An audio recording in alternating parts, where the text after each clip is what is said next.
नमस्कार दोस्तों, welcome to my YouTube channel Krishna ji के स्टडी। आज के इस वीडियो में मैं साइंस के 20 important multiple choice questions with extra fact बताने वाला हूं, जो आपकी आने वाली सभी कॉम्पिटिटिव एग्जाम्स के लिए इंपॉर्टेंट हैं। चलिए शुरू करते हैं आज का वीडियो। क्वेश्चन नंबर 1, प्रकाश वर्ष किसका मात्रक है? सही जवाब है ऑप्शन नंबर बी, दूरी। प्रकाश वर्ष वह दूरी है जो प्रकाश एक वर्ष में तय करता है।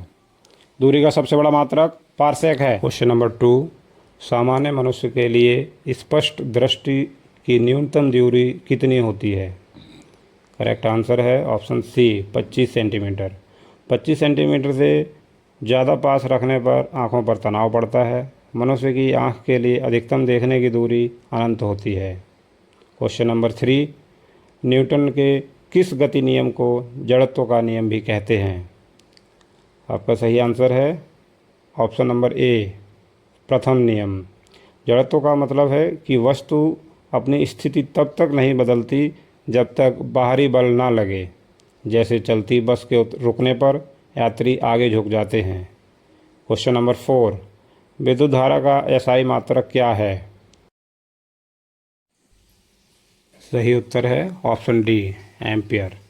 विद्युत धारा को मापने के लिए एम्पियर मीटर का उपयोग करते हैं। इसे सर्किट में हमेशा सीरीज में जोड़ा जाता है। क्वेश्चन नंबर 5, ध्वनि की चाल अधिकतम किस में होती है? आपका सही उत्तर है ऑप्शन नंबर ए, ठोस। ध्वनि को चलने के लिए माध्यम चाहिए, इसलिए ध्वनि निर्वात में यात्रा नहीं कर सकती। स्टील में इसकी चाल सबसे अधिक होती है। क्वेश्चन नंबर 6, आवर्त सारणी का सबसे हल्का तत्व कौन सा है? सही उत्तर है option number C, hydrogen. Hydrogen ब्रह्मांड में सबसे अधिक पाया जाने वाला तत्व है। हाइड्रोजन को भविष्य का स्वच्छ ईंधन भी माना जाता है, क्योंकि इसके जलने पर मुख्य रूप से पानी बनता है। क्वेश्चन नंबर 7, शक्ति का एसआई मात्रक क्या है? सही उत्तर है ऑप्शन नंबर बी, वाट। 1 वाट 1 जूल पर सेकेंड के बराबर होता है। शक्ति की एक अन्य व्यवहारिक इकाई हॉर्स पावर है। 1 हॉर्स पावर 746 वाट के बराबर होता है। क्वेश्चन नंबर 8, दंत चिकित्सकों द्वारा दांतों का बड़ा प्रतिबिंब देखने के लिए किस दर्पण का उपयोग किया जाता है? सही उत्तर है ऑप्शन नंबर ए, अवतल दर्पण। अवतल दर्पण वस्तुओं को करीब से देखने पर उनका सीधा और बड़ा प्रतिबिंब बनाता है। वाहनों की हेडलाइट, सोलर कुकर और सेविंग मिरर में भी इसी का उपयोग होता है। क्वेश्चन नंबर 9, ऑप्टिकल फाइबर का कार्य सिद्धांत क्या है? सही उत्तर है ऑप्शन नंबर ए, पूर्ण आंतरिक परावर्तन। ऑप्टिकल फाइबर के अंदर प्रकाश बिना किसी सिग्नल या ऊर्जा हानि के लंबी दूरी तय करता है, जिससे आज का हाई स्पीड इंटरनेट चलता है। पेट की जांच करने वाली एंडोस्कोपी मशीन भी इसी सिद्धांत पर काम करती है। क्वेश्चन नंबर 10, वायु में ध्वनि तरंगें होती हैं। सही उत्तर है ऑप्शन नंबर बी, अनुदैर्घ्य। अनुदैर्घ्य तरंगों में माध्यम के कण तरंग के आगे बढ़ने की दिशा के समानांतर कंपन करते हैं। ध्वनि तरंगों को चलने के लिए माध्यम की आवश्यकता होती है, यह निर्वात में नहीं चल सकती।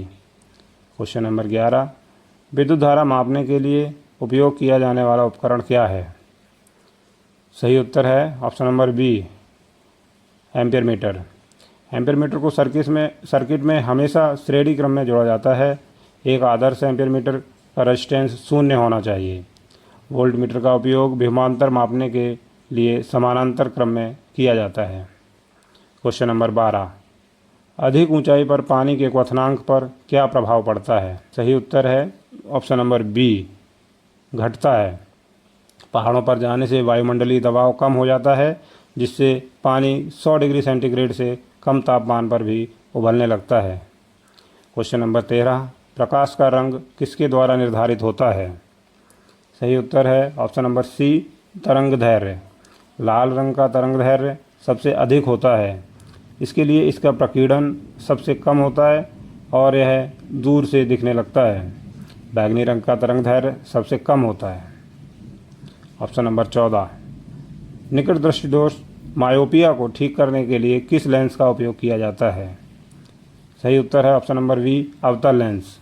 मायोपिया से पीड़ित व्यक्ति को पास की चीज़ें साफ दिखती हैं, पर दूर की धुंधली। दूरदृष्टि दोष को ठीक करने के लिए उत्तल लेंस का चश्मा लगाया जाता है। क्वेश्चन नंबर 15, पृथ्वी के केंद्र पर गुरुत्वीय त्वरण का मान क्या होता है? सही उत्तर है ऑप्शन नंबर सी, शून्य।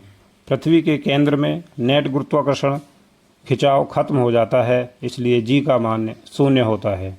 वहाँ किसी वस्तु का भार भी शून्य हो जाता है, लेकिन उसका द्रव्यमान कभी नहीं बदलता। क्वेश्चन नंबर 16, कौन सा नियम कहता है कि प्रत्येक क्रिया की एक समान और विपरीत प्रतिक्रिया होती है? सही उत्तर है ऑप्शन नंबर सी, न्यूटन का तृतीय नियम।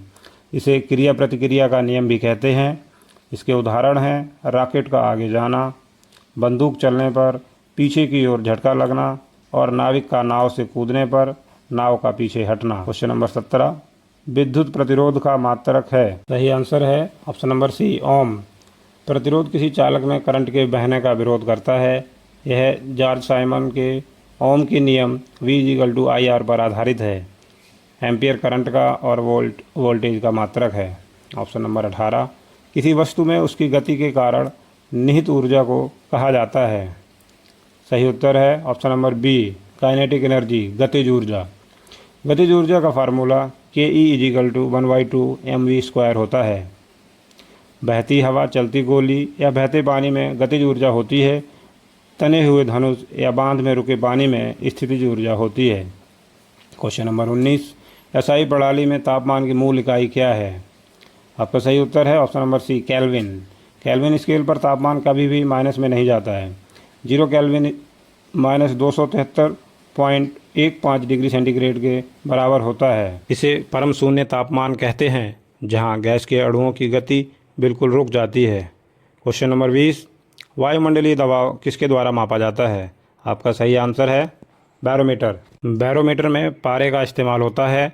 यदि बैरोमीटर की रीडिंग अचानक नीचे गिर जाए तो यह आंधी तूफान आने का संकेत होता है।